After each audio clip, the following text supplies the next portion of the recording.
12, diz que Deus levantou 600 mil homens, fora as esposas e crianças, que saíram do Egito para a terra prometida. Veja que começou por um homem, Abraão, mas Deus foi expandindo a sua igreja do Velho Testamento, a ponto que quando saiu do Egito, já era mais, entre homens e mulheres e crianças, podíamos colocar aí 2 milhões de pessoas, deixando o Egito, caminhando para a terra prometida. Irmãos, a igreja de Deus, portanto, é agência do reino de Deus. Deus fez isso com Abraão. Mas Deus fez isso através do seu Filho amado, Jesus Cristo, quando ele tornou-se o Verbo, encarnou entre nós, ele fez esta obra com a igreja do Novo Testamento, a quem nós estamos inseridos. Como que essa igreja começou? Começou com 12 apóstolos. Deus chamou 12 homens. Mateus 4 revela que Deus chamou 4 discípulos, depois foi chamando outros até completar o seu colégio apostólico 12. Esses 12 discípulos andaram com Jesus, caminharam com o Mestre, aprenderam sobre a missão que a igreja deve ter através dos seus discípulos, da propagar e de anunciar o evangelho da graça de Deus. Então, diante disso, eles foram aprendendo. E, no decorrer do tempo, veio o momento em que Deus haveria, então, de levar o seu filho à crucificação, à morte, mas à ressurreição, para se cumprisse aquilo que Deus, antes da fundação, estabeleceu para a redenção da sua igreja, do seu povo escolhido, que haveria alguém que teria que derramar o sangue sem pecado para a remissão daqueles que se encontravam em pecado como nós. E Jesus fez isso por mim e por você. Então, diante disso, nós temos aí a obra da redenção. Mas, quando o Senhor é levado à sua ascensão para o céu, antes disso, ele aparece aos seus discípulos. E ele agora não está mais com 12, apenas 11 ali no momento. Veio depois, fora do tempo, o apóstolo Paulo, completar o colégio apostólico. Mas eram 11 discípulos, quando Jesus, antes da sua ascensão, chama esta igreja para obedecer a palavra de Deus, de ser essa agência propagadora do reino de Deus. Muito bem, assim fizeram os apóstolos. Começaram a pregar a palavra de Deus. Houve lutas, perseguições, mas a igreja foi crescendo. Se olharmos para a igreja primitiva, a nossa primeira igreja, em Atos 2, nós temos uma igreja lá que começou com 120 membros. Com o passar de alguns anos na história, ali na Palestina, ela se tornou uma grande igreja, numérica, se expandiu pelo trabalho missionário da igreja, tornou-se essa agência. Então, diante disso, a igreja ela tem esta missão, irmãos, cada um de nós, de propagar, perseverar e confiar no Senhor, pois fazendo isso, os frutos virão no devido tempo. No devido tempo, os frutos chegarão, diante desta obediência nossa de propagar, de perseverar e confiar ou depender do Senhor a missão evangelística. Então, Jesus vai mostrar isso explicando através de um grão de mostarda. Olhando para esta palavra, diz: o que é um grão de mostarda? Diz o texto que é uma semente muito pequenina, diminutivo, não tem expressão nenhuma, não expressa a grandeza essa semente. Ela é menor de todas as sementes. Mas, assim é o reino de Deus. Ela pode apresentar no início imperceptível, ou seja, não dá expressão nenhuma, mas que no decorrer da história e do século se torna-se muito grande. Esta semente, grão de mostarda, tão pequenininha, mas que ao plantar, ela cresce, chega à altura de até 6 metros, torna-se frondosa, seus ramos tão gigantes, se expande a pontos que o Senhor diz que as aves vem fazer ninho sobre esta hortaliça. Assim, irmãos, é a igreja de Deus. A igreja que se expande e cresce através de cada um de nós que nos representamos essa semente, esse grão de mostarda. Mas que, obedecendo a palavra de Deus, nos tornamos esta vida frutífera a ponto de produzir frutos. Agora, frutos que Deus usa a sua igreja para propagar a palavra de Deus. Então, uma vez semeada essa semente, ela vem dar ao seu devido tempo a expansão do reino de Deus. Foi assim que o Senhor Jesus escreveu lá na sua carta, através do apóstolo João, no capítulo 15, quando diz: eu sou a videira verdadeira, e vós sois os ramos, e os ramos devem produzir frutos que saltam para a vida eterna. Então, como que nós podemos entender essa propagação, essa disposição de tornarmos bênção como igreja do Senhor, que parece aos olhos humanos que é tão insignificante a igreja, mas que ela está crescendo, ela está tornando-se uma igreja grande, numerosa, não no sentido de uma igreja local, mas a igreja é toda aquela constituída do reino de Deus espalhado por todo o mundo. Torna-se uma grande igreja, uma gigantesca igreja que obedece o ID do Senhor Jesus. A primeira coisa que Deus espera, então, desta semente, que Deus espera que dê resultado, cada um de nós, é a nossa qualidade. Qual é a nossa qualidade? A qualidade que Deus espera de cada adorador à luz da palavra de Deus. Ou seja, uma vez chamado, escolhido pelo Senhor, Ele espera que haja obediência íntegra à palavra de Deus. Não há reserva à Sagrada Escritura. Ele nos chama para esse compartimento da palavra de Deus. Ele entregou a nós a missão de sermos propagadores do reino de Deus. Disse: o reino de Deus está entre vós, está entre a igreja. Então a igreja precisa propagar este evangelho da graça de Deus. Então, quando nós entendemos isso, há qualidade na vida do crente. Por exemplo, amadurecimento da fé. Nós vamos ter fé, como diz lá em Lucas 17, que nós podemos transportar, um exemplo que o Senhor Jesus usa, até monte, se a sua fé for tamanho de um grão de mostarda. Então, os conflitos, as lutas, as dificuldades surgem, mas isso não abala diante da nossa fé verdadeira, diante do nosso Salvador. Outra coisa importante é que Deus espera do adorador que haja amadurecimento também na palavra de Deus, no sentido de compreender as verdades de Deus, não de forma teórica, mas também de forma prática. Meu lar, o seu lar, nossos lares, precisa ser a agência propagadora do reino de Deus.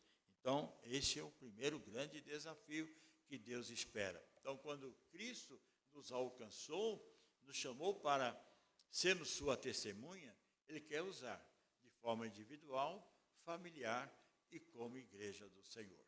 Há pessoas aí fora ainda aguardando da minha boca, da sua boca, as palavras de vida eterna, ou seja, as palavras que o Senhor Jesus deve colocar em cada um de nós para anunciar as boas novas do Evangelho.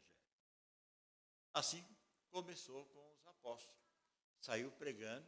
Quando nós olhamos para Atos dos Apóstolos, nós temos aqui um grande pregador que, como eu disse, fora do tempo, tornou-se apóstolo, que é o servo de Deus, Paulo. Ele, depois da sua conversão, depois de ele compreender a mensagem genuína e verdadeira, ele diz: ai de mim se eu não anunciar, ai de mim se eu não pregar as boas novas do Evangelho. Paulo tornou-se um grande missionário, usando seus colegas de ministério, seus cooperadores, tantos servos e servas de Deus, para anunciar as boas novas do Evangelho. Quando você lê capítulo 16 aos Romanos, você vai ver uma lista de homens e mulheres que Deus usou no ministério do apóstolo Paulo para serem agentes e propagadores do Evangelho de Cristo Jesus. Foram pessoas que contribuíram na proclamação desse Evangelho. Então, qual é o segundo resultado disso? Após esse crescimento espiritual na vida do crente, vem a questão numérica, vem o crescimento.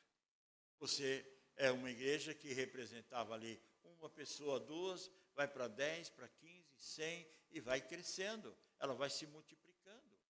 Foi assim no passado, tem sido nos dias de hoje. Ela vai se expandindo, alcançando dimensões. No passado, a palavra de Deus diz que era a igreja de Jerusalém. Hoje a igreja está nos confins da terra, ou seja, espalhada por todo esse universo. Agora a igreja está crescendo em qualidade, em conforto do Espírito Santo e, diz o texto, crescendo em número. Assim diz a palavra de Deus em Atos 9, 31. Então, o crescimento não é artificial. O crescimento está vinculado à fidelidade, à doutrina da palavra de Deus. Então, nós temos que tomar cuidado de uma coisa. Por exemplo, a igreja não deve desviar, falsificar a mensagem em função da quantidade. Nós precisamos fazer alguma coisa diferente na igreja para trazer pessoas. Tornar-se, por exemplo, um espetáculo. Cada domingo nós vamos fazer um show, porque assim a gente vai agradar a multidão. A palavra de Deus não ensina isso. Os verdadeiros adoradores têm um compromisso verdadeiro com a palavra. Não tem compromisso com a questão egocêntrica, mas um compromisso cristocêntrico. Ou seja, o que o Senhor, na sua palavra, nunca falou que a igreja, crescendo, ela vai fazer aquilo que agrada o coração humano. Não, aquilo que agrada a Deus, aquilo que agrada ao Senhor. Então, eu e você estamos aqui para fazer a obra do Senhor de conformidade à sua palavra. Então, Cristo jamais ensinou seus discípulos a desviar da verdadeira mensagem da palavra de Deus. E qual é a verdadeira? Confrontar o nosso pecado. Mostrar para nós de que não agrada a Deus se nós andarmos fora dos princípios da palavra de Deus. Eu preciso, então, buscar a Deus o quê? A confissão dos meus pecados. Eu preciso me quebrantar diante de Deus para se tornar uma nova vida. Foi assim que Paulo disse à igreja de Corinto. Quem está em Cristo é nova criatura. As coisas velhas se passaram, eis que tudo se fez novo. O que é velho fica para trás. Agora eu sou uma nova vida, transformado pelo poder de Deus. Então essa verdadeira semente crescerá tão somente pela a graça de Deus.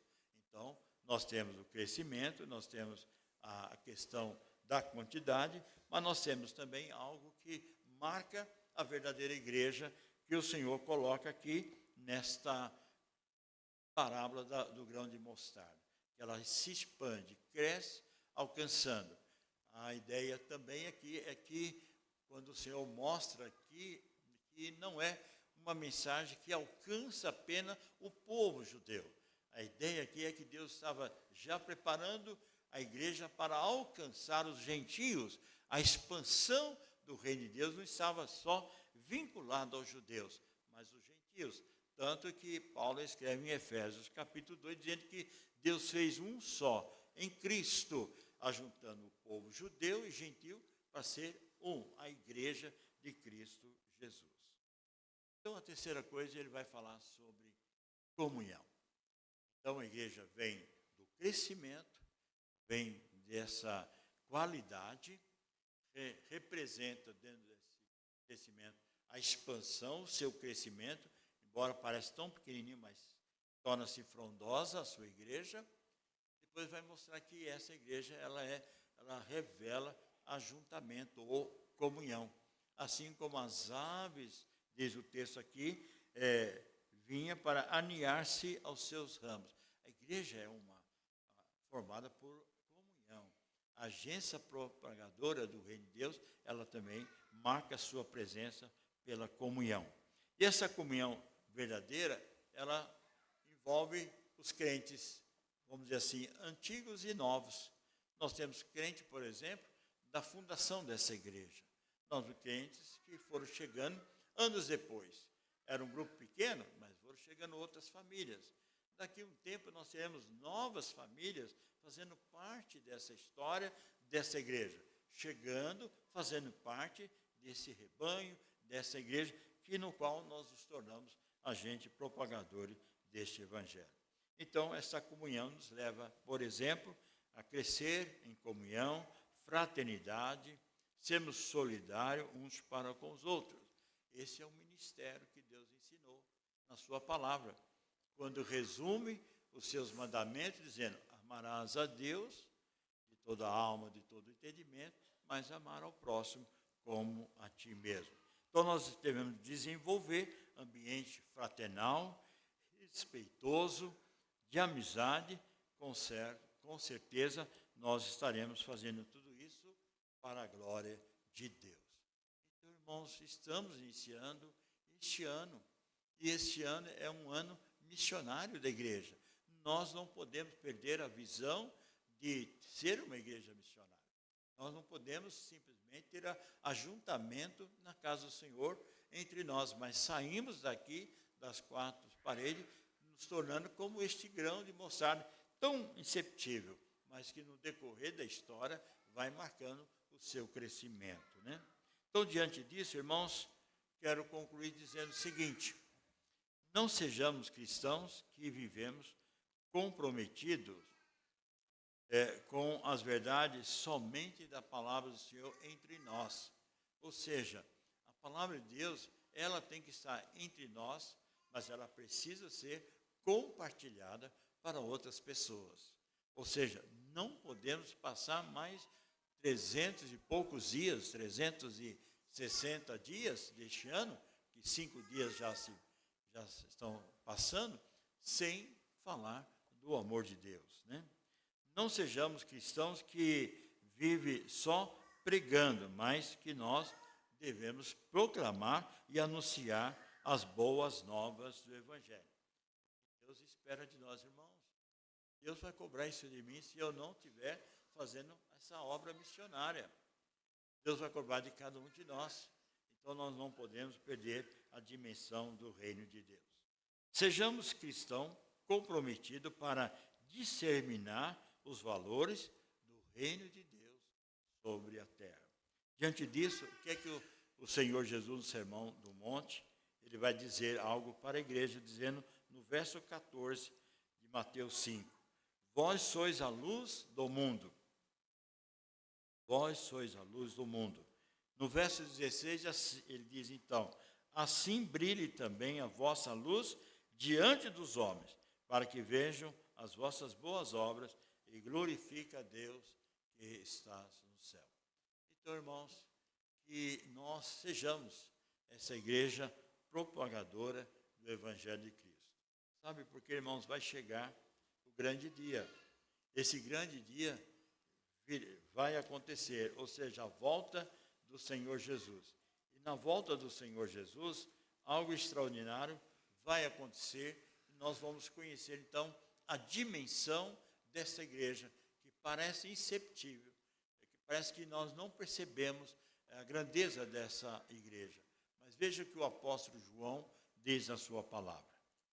Depois dessas coisas, no livro de Apocalipse, capítulo 7, verso 9, diz assim, depois dessas coisas, vi, eis que grande multidão, que ninguém podia enumerar, de todas as nações, tribos e línguas, em pé diante do trono e diante do Cordeiro, vestidos de vestiduras brancas, com palmas na mão. E clamavam em grande voz, dizendo, ao nosso Deus, que se assenta no trono, ao Cordeiro que pertence à salvação.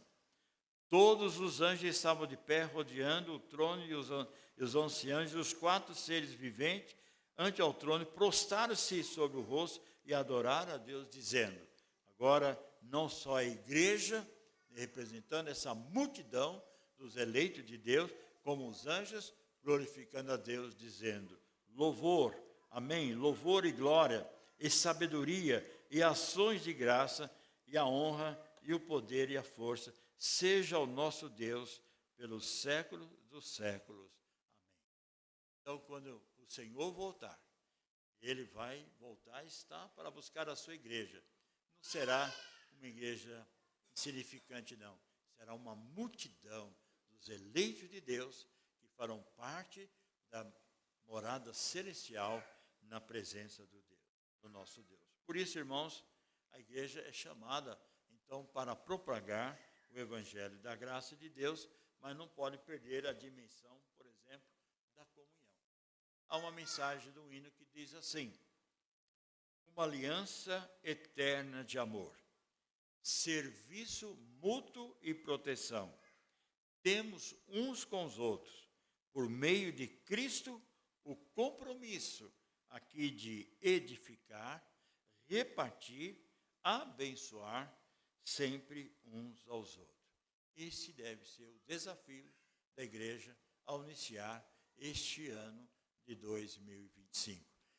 Como temos o compromisso de sermos essa igreja e que, vivendo os planos de Deus, possa, entre eles, obedecer a palavra de Deus. Por mais insignificante seja, se torna grande a obra do Senhor aos olhos de Deus. Deus faça de nós, de cada um de nós, uma igreja realmente missionária.